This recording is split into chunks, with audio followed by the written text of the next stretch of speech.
Hi everyone, welcome to Take My Life. In today's video, I'm going to show you how to save post on Facebook. So let's jump right in. First, open the Facebook app.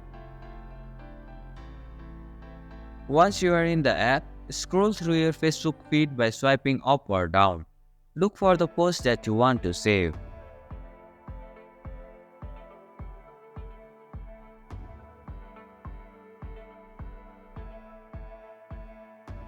When you find the post that you want to save, look for the three dots icon in the top right corner of the post. Tap on this three dots icon to open a menu of options.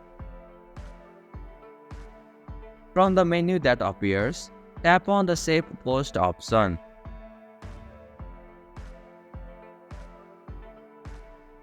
Finally, tap on the 4-letter option. This will save the post to your saved folder on Facebook. And this is how you can save post on Facebook.